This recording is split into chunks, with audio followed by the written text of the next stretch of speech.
Hello student, आपका बहुत बहुत स्वागत है मेरे यूट्यूब चैनल पर। इस वीडियो में हम लोग पढ़ने वाले हैं क्लास 11 की इंग्लिश सब्जेक्ट का हार्नबिल का दूसरा चैप्टर। तो चलिए देख लेते हैं कि दूसरा चैप्टर क्या है पढ़ना हमें आज। जी हाँ दोस्तों, आज हम पढ़ेंगे अ फोटोग्राफ, जिसकी पोएटेस हैं शेरली टॉल्सन। तो चलिए पढ़ना शुरू करते हैं। About the poem. In this poem, इस कविता में द पोएटस यानी कवित्री ने हैज टोल्ड अस, हमें बतलाया है अबाउट ह्यूमन लाइफ, मनुष्य के जीवन के बारे में। इट इज़ शॉर्ट लिव्ड, यह बहुत ही थोड़े समय तक रहने वाला है, बहुत ही अल्प होता है। चाइल्डहुड स्लिप्स इनटू यूथ, यानी जो बचपन है वह युवा अवस्था में बदल जाता है। Youth slips into old age, और जो युवा अवस्था है वह वृद्धावस्था में बदल जाती है।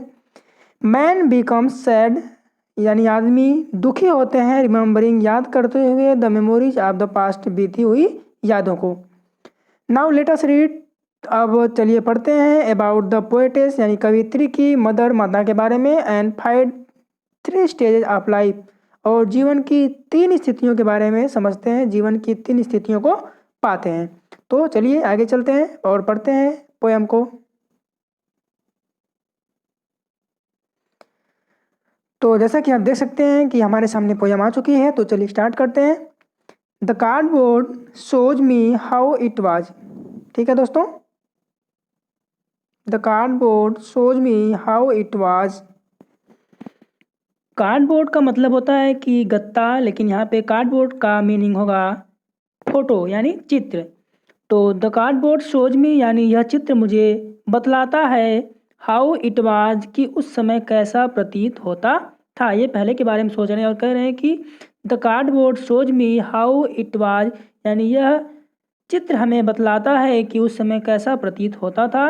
वेन द टू गर्ल, जब 2 लड़कियां, कजिन यानी चचेरी, तो हो जाएगा कि जब 2 चचेरी बहनें, वेंट पैडलिंग यानी छप छपा रही थी, पानी में छप छपा रही थी। पैडलिंग का मतलब होता है छप छपाना।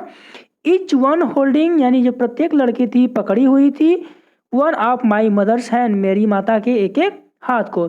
कहने की जब 2 चचेरी बहनें मेरी माता के एक एक हाथ को पकड़ी हुई पानी में छप छपा रही थी। And see the big girl, और सी आया है दोस्तों मदर के लिए। And see the big girl यानी और वह जो मेरी माता है, द बिग गर्ल वह बड़ी लड़की थी। सम 12 ईयर्स और सो, जो लगभग 20 वर्ष की थी। All 3 stood still, all 3 stood still यानी तीनों लड़कियां स्थिर खड़ी थी। टू स्माइल, मुस्कुराते हुए, थ्रू देयर हेयर्स, अपने बालों के बीच से। तीनों लड़कियां अपने बालों के बीच से मुस्कुराते हुए स्थिर खड़ी थी। एट द अंकल, और वे अंकल की तरफ देख रही थी। विथ द कैमरा, जो कैमरा लिए हुए खड़े थे यानी फोटो खींच रहे थे। A sweet face my mother's, करें a sweet face my mother's, यानी मेरी माता का चेहरा बहुत ही प्यारा था। That was before I was born, यानी वह मेरे जन्म से पहले था, यानी जब मेरा जन्म नहीं हुआ था तो मेरी माता का चेहरा बहुत ही प्यारा था। एंड द सी, और यह समुद्र, विच अपीयर्स टू हैव चेंजलेस, यानी जो बहुत ही कम बदला हुआ दिखाई देता है। Vast there terribly transient fit, दोस्तों टेरेबली का मतलब होता है कि बहुत ही अधिक, और ट्रांसिएंट का मतलब अल्पकालिक। कह रहा है कि वास्ट मतलब धो रहा था, देयर टेरेबली ट्रांसिएंट फीट, उनके बहुत ही अल्पकालिक पैर को। और यह समुद्र जो कि बहुत ही कम बदला हुआ दिखाई दे रहा है, बहुत ही कम बदला है, उनके बहुत ही अल्पकालिक पैर को धो रहा था। अब आगे देखते हैं। सम 20-30 ईयर्स लेटर, अगले पैराग्राफ में कह रही हैं कि सम 20-30 ईयर्स लेटर, यानी कुछ लगभग 20 या 30 सालों बाद, कुछ लगभग 20 या 30 सालों बाद, she would laugh at the snapshot, वह फोटो देखकर हंसती थी, वह फोटो देखकर हंसती थी। सी बेटी, बेटी को देखो। अब आगे देख लेते हैं, इसी पैराग्राफ का थोड़ा सा पार्ट आगे बचा हुआ है। एंड डॉली, और डॉली को देखो। सी वुड से, वह कहा करती थी, वह कहा करती थी कि बेटी को देखो, डॉली को देखो। And look how they dressed, and look और देखो, हाउ दे ड्रेस्ड कि वे कैसे कपड़े पहनते थे। फॉर द बीच, यानी समुद्र के किनारे छुट्टियां मनाते हुए वे कैसे कपड़े उन दिनों पहनते थे। द सी हॉलीडे, यानी समुद्र के किनारे मनाई गई जो छुट्टियां थी। वाज हर पास्ट, उनके लिए क्या थी, एक अतीत की बात थी। और माइन इज हर लाफ्टर, और मेरे लिए उनकी जो हंसी थी वह अब क्या बन गई है, अतीत की बात बन गई है, क्योंकि अब वो इस दुनिया में नहीं है। बोथ वरी, दोस्तों अरी का मतलब तो होता है टेढ़ा मेढ़ा, लेकिन यहाँ पे हो जाएगा बोथ वरी, यानी हम दोनों बहुत ज़्यादा चिंतित थे। विथ द लेबर्ड, और बहुत ही मुश्किल से, विथ द लेबर्ड का मतलब और बहुत ही मुश्किल से, ईज ऑफ लॉस, यानी इस क्षति पे, कौन सी क्षति पे, जो उनकी मृत्यु हो गई थी, कहने की और बहुत ही मुश्किल से इस क्षति पे हम लोग क्या, सामान्य, ईज का मतलब सामान्य, सामान्य दिखने का प्रयास कर रहे थे। कह रहे कि हम दोनों लोग बहुत ही चिंतित थे और इस क्षति पर बहुत ही मुश्किल से सामान्य दिखने का प्रयास कर रहे थे। आगे देखते हैं।